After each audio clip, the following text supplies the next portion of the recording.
Hi guys, मैंने अपना sweet time लिया iQOO 11 को टेस्ट करने का। और अगर आप इस फ़ोन को ऑन पेपर देखोगे ना तो ये टॉप नॉच फ़ोन है, मतलब बहुत फैंटास्टिक फील होता है। इनफैक्ट इसका जो प्राइस है ना, ऐसा मतलब खबर आई है, बहुत सारी रिपोर्ट्स आ रही है कि 2023 में फ़ोन बहुत ज़्यादा महंगे होने वाले हैं। उस हिसाब से 55,000 रुपये के आसपास का फ़ोन मिलता है ऑफर लगाने के बाद। तो देखो, ये भी बहुत रिस्पेक्टेबल अमाउंट है जैसे ये स्पेक्स ऑफर कर रहा है। तो इसी पर्सपेक्टिव के साथ मैंने इस फ़ोन को टेस्ट करना स्टार्ट किया, लेकिन सॉफ्टवेयर डिपार्टमेंट के अंदर मुझे बहुत सारी प्रॉब्लम फेस हुई। काफ़ी पेनफुल एक्सपीरियंस रहा, बताऊंगा वो मैं सॉफ्टवेयर डिपार्टमेंट के अंदर। लेकिन मैं उससे पहले आपको ये बताना चाहता हूँ, रिसेंटली मैंने OnePlus 11 जो है चाइना से मंगाया था। ये फ़ोन बहुत प्रॉमिसिंग है, मतलब ये जो है iQOO 11 का कॉम्पिटिशन ही रहने वाला है। तो आओ आज जानते हैं कि एग्जैक्टली मैं iQOO 11 फ्यूचर पर्सपेक्टिव से, OnePlus 11 के पर्सपेक्टिव से कैसा रहेगा। तो स्टार्ट करने से पहले बता दूं, मेरा नाम है संचित, चैनल का नाम है टेक बार। ऐसी वीडियोस बनाता रहता हूं, आप सब्सक्राइब कर लो, साथ में बेल आइकन जरूर प्रेस कर लेना। पता है गाइस, कुछ दिन इस फोन को यूज करने के बाद ना यहाँ पर मेरे को दो बातें नोटिस हुई। एक ना, इसका जो डिजाइन है, ये मोटर स्पोर्ट BMW के साथ जो कोलैबोरेशन होती है iQOO की, इसकी वजह से ना लोग मतलब अट्रैक्ट होते हैं और पूछते हैं कि एग्जैक्टली में फोन कौन सा है। और लोगों को नहीं पता कि iQOO एक नया ब्रांड आया है जो परफॉर्मेंस वाले फोन बनाता है। और दूसरी बात ये है कि इस फोन में ना वीगन लेदर यूज करा गया है। और पूरे टाइम मुझे डर था कि ये फोन गंदा ना हो जाए, मतलब काफी बार गंदा हुआ भी है, मेरे को साफ करना पड़ा। इनफैक्ट जब मैं खाना खा रहा था और जब मुझे फोन उठाना पड़ रहा था बाय एनी चांस, तो मुझे डर था कि भाई फोन का बैक पैनल खराब हो जाएगा। वैसे मैंने बिना केस के यूज करा है, बट ठीक है, मतलब थोड़ा सा डर तो रहता ही है ना। वैसे इस फोन का ना एक ग्लास बैक पैनल वाला भी वेरिएंट आता है, वो लोग थोड़ा स्लिपरी बताते हैं, तो वीगन लेदर के अपने फायदे भी है खैर। और ये फोन ना 208 ग्राम का है, तब भी मुझे इतना हैवी फील नहीं हुआ। तो भाई वेट डिस्ट्रीब्यूशन बहुत अच्छी कर रखी है। एक चीज को मैं स्पेशली मेंशन करना चाहूंगा, मैं ना ऑटो एक्सपो में था, बहुत शोर था वहां पर, पीछे गाने भी चल रहे थे, इतने लोग भी थे। स्टिल है ना, इसकी ईयरपीस की जो लाउडनेस है वो मुझे बड़ी जबरदस्त लगी, काफी क्लियरली सुनाई दे रहा था कॉल वगैरह। सिमिलरली मैं स्पीकर्स के बारे में बोलना चाहूंगा, ऑटो एक्सपो में रिंगटोन क्लियरली सुनाई दे रही थी। वैसे इस फोन का फिंगरप्रिंट भी काफी फास्ट काम करता है और नेटवर्क्स वगैरह में मुझे प्रॉब्लम नहीं आई है। लेकिन इस फोन को ना 55,000 रुपए का अगर हम सोचते हैं तो मतलब ये बहुत ज्यादा अमाउंट है। तो मुझे फील होता है कि वायरलेस चार्जिंग क्यों नहीं है इसके अंदर, और साथ में कोई IP रेटिंग क्यों नहीं है, क्योंकि सैमसंग भी तो देता ही है ना अपने मतलब कम प्राइस वाले फोनों को भी IP रेटिंग। तो ये चीजें मैंने थोड़ी सी मिस करी। अब इस फोन की डिस्प्ले के बारे में बात करते हैं, जो कि इसका बहुत ज्यादा स्ट्रॉन्ग पॉइंट है, क्योंकि मैं बहुत शॉक था कि इस फोन में 2K रेजोल्यूशन है और iQOO ऐसे ना प्रमोट कर रहा है हर जगह पे कि इसमें 144 हर्ट्ज रिफ्रेश रेट मिलता है। और ये दोनों चीज एक साथ होना बहुत ज्यादा बड़ी बात है। तब मैंने थोड़ी सी रिसर्च करना स्टार्ट किया, तब मुझे पता लगा कि ये ना एक फेक मार्केटिंग है। 144 हर्ट्ज रिफ्रेश रेट जो iQOO लिख रहा है, एक्चुअली में सिर्फ एक गेम है जेंशन इम्पैक्ट, जहां पर इंटरपोल्यूशन के थ्रू ये डिस्प्ले जो है 144 हर्ट्ज तक जा रही है, जो कि मैं बोलूंगा सच में फेक मार्केटिंग हुई। क्योंकि यहाँ पर iQOO ने खुद स्पेसिफाई कर रखा है कि पूरी UI सिर्फ 120 हर्ट्ज पे ही चलेगी। ये 144 हर्ट्ज वाली सच्चाई बात नहीं है। वैसे प्रैक्टिकली भी बताओ ना, मैंने इसको टेस्ट किया, सेटिंग्स में ना बहुत क्लेवर तरीके से iQOO ने लिख रखा है अप टू 144 हर्ट्ज। वैसे ना एक रिफ्रेश रेट काउंटर आता है ऊपर की साइड है ना, यहाँ पर लिखा आ रहा है बार बार कि कितना रिफ्रेश रेट है। तो ये मैक्सिमम फोन जो है 120 हर्ट्ज तक ही जाता है, तो 144 हर्ट्ज एक फेक मार्केटिंग है। इन सब के बाद मैं स्टिल ये बोलूंगा कि ये डिस्प्ले बहुत ज्यादा कमाल की है। 6.78 इंचेस की एक E6 AMOLED डिस्प्ले है ये, और आपको पता है S22 अल्ट्रा से ज्यादा ब्राइटनेस लेकर आता है 1800 निट्स की। खैर वो अलग बात है, यहाँ पे भी टर्म्स एंड कंडीशन हो सकती है। वैसे डिस्प्ले की प्रोटेक्शन गोरिल्ला ग्लास विक्टस मिलती है, और सबसे अच्छी बात LTPO 4.0 टेक्नोलॉजी भी है। देखो जनरली जो है ना, LTPO पैनल क्या करता है ना कि कम रिफ्रेश रेट तक चला जाता है, जिससे बैटरी बचती है। मतलब ये जो फोन है 1 हर्ट्ज तक जा सकता है रिफ्रेश रेट। लेकिन LTPO 4.0 की खास बात ये है कि आपके फोन में ना अपर वाली साइड अलग रिफ्रेश रेट हो सकता है और नीचे वाली साइड और अलग हो सकता है। इस चीज को किसी सॉफ्टवेयर के थ्रू कंफर्म तो नहीं कर सकते, लेकिन बैकग्राउंड में ना सॉफ्टवेयर ही करता है। वैसे अगर जनरल यूज की बात करूं, जब हम कंटेंट देखते हैं, तो मैंने ना iQOO 11 को OnePlus 11 के साथ कंपेयर किया। भाई एक्चुअली में iQOO 11 की जो डिस्प्ले है ना, वो बहुत ज्यादा ब्राइट है, काफी अच्छे कलर्स दिखाती है। और अगर मैं बैटरी की बात करूं ना, सॉलिड बैटरी लाइफ है इस फोन का। मतलब जब मैं ऑटो एक्सपो इसको लेकर गया था ना, इस फोन में 5000 mAh की बैटरी है और 120 वॉट की चार्जिंग है, और चार्जर बॉक्स में मिलता है खैर। बट अगर मैं आपको यूसेज बताऊं ना, अपनी पूरे टाइम में इसमें स्क्रिप्ट पढ़ रहा था और मुझे गूगल डॉक्यूमेंट देखना था ऑटो एक्सपो के अंदर, और देखो आपने स्क्रीन ऑन टाइम के अंदर 6 घंटे का है, वहां पर गूगल डॉक्स और ये जो ट्विटर है कितना ज्यादा यूज हो रहा है। इनफैक्ट कैमरा भी बहुत ज्यादा मैंने यूज करा है, 4G पे था फोन और इसका जो रेजोल्यूशन है वो 2K पे और जो रिफ्रेश रेट है वो ऑटोमेटिकली स्विच फोन कर रहा था। 6 घंटे होना बहुत सॉलिड बैटरी बैकअप है। सॉफ्टवेयर की बात करते हैं, ये iQOO 11 जो है ना FunTouch OS के साथ आता है जो कि Android 13 पे बेस्ड है। ऑनेस्टली मुझे FunTouch OS कभी बुरी नहीं लगी। जब मेरा आप टेक बार अवार्ड्स देखोगे तो उसमें 3 तो अवार्ड मैंने iQOO को ही दे रखे हैं। इनफैक्ट एक अंडररेटेड फोन का अवार्ड मैंने Vivo X80 को दिया था और रिसेंटली मेरा टीम मेंबर भी यूज कर रहा है और उसको FunTouch OS सही लग रही है Vivo X80 में। लेकिन iQOO 11 में मुझे एक्चुअली में बहुत सारी प्रॉब्लम फेस हुई, जो कि मतलब 55,000 रुपए के अराउंड का फोन है, बिल्कुल भी एक्सेप्टेबल नहीं है। एक बार ये बग देखो, मेरे को काफी सीरियस लगा। अब है ना पार्थ ट्विटर चला रहा था, वो इस फोन को टेस्ट कर रहा था, मेट्रो में था और उसको उस टाइम पे स्क्रीनशॉट लेना था। उसने बहुत बार ट्राई करा कि भाई किस तरीके से स्क्रीनशॉट लिया जाए, बट नहीं चल रहा था वो। डबल श्योर होने के लिए होम स्क्रीन पे भी जाके चेक किया कहीं ट्विटर पे ही सिर्फ स्क्रीनशॉट ना लिया जा रहा हो, बट होम स्क्रीन पे भी स्क्रीनशॉट नहीं लिया गया। उस टाइम पे ऐसा फील हुआ कि चलो नॉर्मल सा बग है, फोन को रीस्टार्ट करके ठीक हो जाएगा। लेकिन जब रीस्टार्ट करने गए तो यहाँ पर रीस्टार्ट भी नहीं हो रहा था, मतलब वो बटन पे टैप करे जा रहा है बट नहीं हो रहा था रीस्टार्ट। अब डिसाइड किया कि अब फोर्स रीस्टार्ट करना पड़ेगा, तो मल्टीपल बटन दबाए रखे और उसके बाद फिर वो फोर्स रीस्टार्ट हुआ और इतनी देर बाद बूट हुआ कि मतलब मैं साइड में लगा देता हूँ, जरा आप इस रिकॉर्डिंग को देखते रहना और बहुत देर में फोन बूट होगा। गाइस सबको याद है जब Realme 10 Pro Plus आया था तो लोगों ने बहुत हेट दी थी कि Realme जो है बहुत वल्गर एड्स को पुश कर रहा है अपने हॉट गेम्स और हॉट एप्स के अंदर। तो इस फोन में मुझे हेयर एंड देयर दिखी ये चीज कि कहीं पे रॉयल गर्ल्स करके कुछ रिकमेंडेशन आ रही है, बट वो कभी कभी आती है। खैर लेकिन ये ना कुछ नई बात नहीं है, बहुत पहले से iQOO Vivo के फोन में हो रहा है और आप इन चीजों को डिसेबल कर सकते हो, हॉट एप्स और हॉट गेम्स को। खैर वो अलग बात है कि इस फोन में बहुत सारा ब्लोटवेयर आता है, आपको वो भी अनइंस्टॉल करना पड़ेगा। आई नो 55,000 में थोड़ा सा मतलब ये सब कुछ ज्यादा है। इस फोन में Vivo ऐप स्टोर करके एक ऐप है जो नोटिफिकेशन देती है कि स्वेटर एट 210 रुपए, ये सब मेरे को थोड़ा चीप लगा, ये भी डिसेबल करना पड़ेगा। देखो कोई भी कंपनी जो है ना अपने फोन में एड्स तब डालती है जब फोन को सस्ता करना और इनके ऊपर वर्क किया जा सकता है, डिसेबल हो जाती है सब चीजें।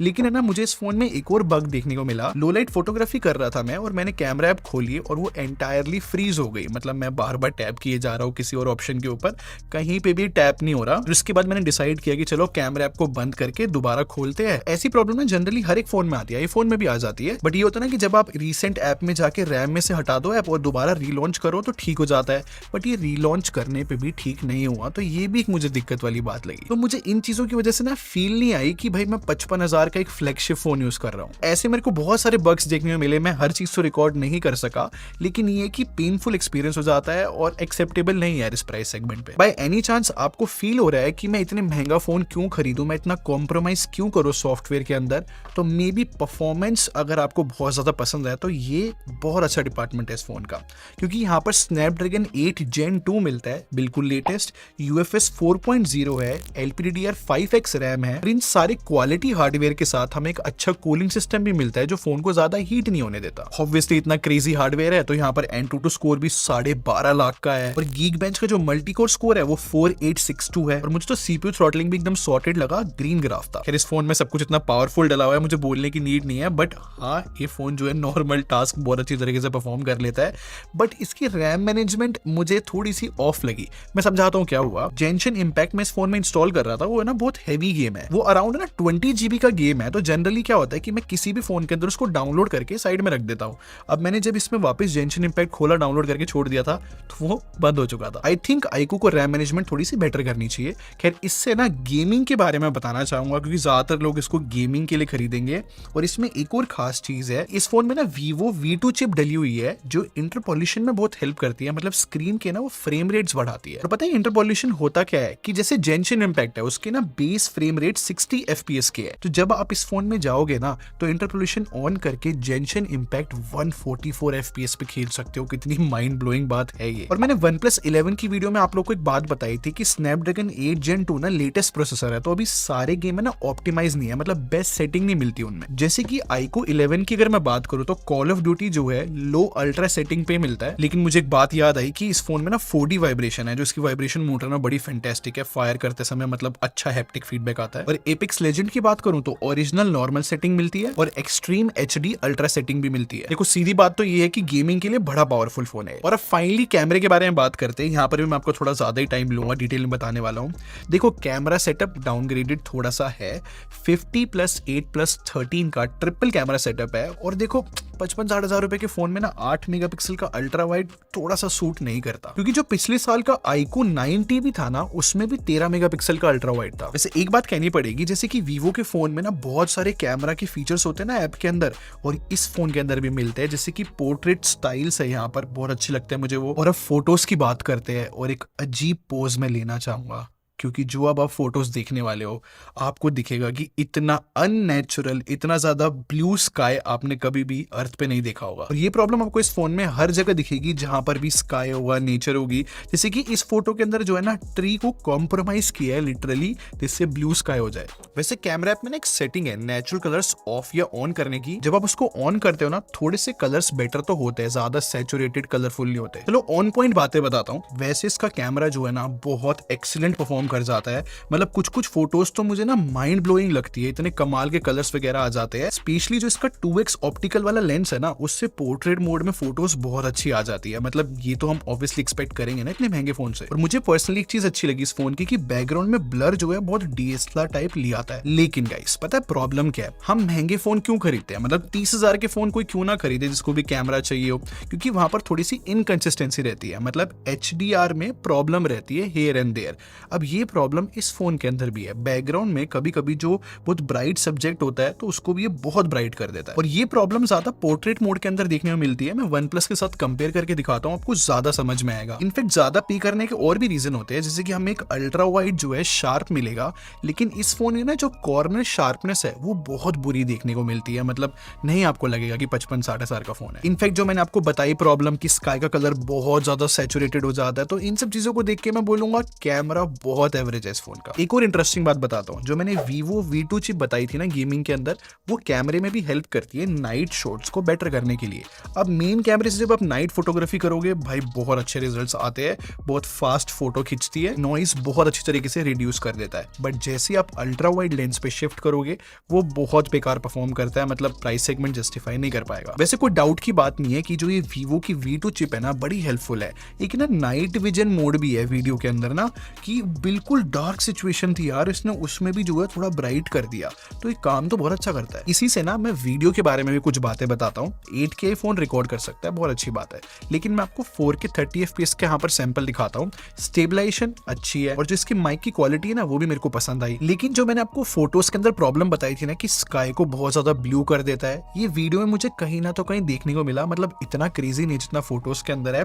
इनफैक्ट ये ब्लू करने के चक्कर में ना एक सीन देखो आप, अब यहाँ पर जब जैकेट आएगी ना उस पर इतनी ज्यादा नॉइज आ गई है कि भाई स्काई बिल्कुल पर्पल ब्लू रहे। इन शॉर्ट पूरी वीडियो जो है ना हल्का सा पर्पल या ब्लू टिंट के साथ ही आती है। वैसे एक और बात, क्योंकि अल्ट्रा वाइड 8 मेगापिक्सल का है तो वो 4K वीडियो नहीं रिकॉर्ड कर सकता। और फ्रंट वीडियो की बात करूं तो मैक्सिमम हम 1080p 30 FPS से रिकॉर्ड कर सकते हैं। और क्रेजी बात तो ये है कि 1080p 30 FPS पे भी ये फोन जो है स्टेबलाइजेशन नहीं लेकर आता, तो मतलब फ्रंट से वीडियो मैं बोलूंगा इतनी यूजफुल नहीं है। और मैं फ्रंट कैमरे से फोटोज भी दिखा देता हूँ, मेरे को वो एक्चुअली में पसंद आई। स्किन टोन वगैरह सब कुछ ठीक है, बस HDR में here and there problem for sure है। इन शॉर्ट अगर मैं पूरे कैमरा डिपार्टमेंट को देखूं कि सारे लेंसेज कैसा परफॉर्म कर रहे हैं, वीडियो कैसी है, तो इतना स्ट्रॉन्ग कैमरा डिपार्टमेंट नहीं है इसका। तो सारी बातें बिल्कुल स्ट्रेट फॉरवर्ड मैं आपको बता चुका हूं। तो इसी नोट पे कंक्लूजन की बात करते हैं कि आपको ये फोन कब खरीदना चाहिए। तो देखो जिसको भी iQOO के फोन पसंद आते हैं और जिनको भी परफॉर्मेंस बहुत अच्छी चाहिए, वैसे इसकी डिस्प्ले बहुत ज्यादा फैंटास्टिक है और नो डाउट इसका बैटरी बैकअप भी काफी अच्छा देखने में मिलता है। तो ये 3 डिपार्टमेंट इस फोन के बिल्कुल सॉर्टेड है। अगर आपकी रिक्वायरमेंट में ये फोन फिट हो रहा है तो आप इसको खरीद सकते हो। और जैसे कि मैंने बताया था कि OnePlus 11 भी आने वाला है, बट हो सकता है ये महंगा हो क्योंकि इसका कैमरा सेटअप तो बहुत ज्यादा क्रेजी है, बहुत अच्छी फोटोज खींचता है। ओवरऑल ये फोन बहुत अच्छा है iQOO 11 के मुकाबले। तो मैं तो सजेशन ये देना चाहूंगा आपको 7 Feb तक का वेट करना चाहिए।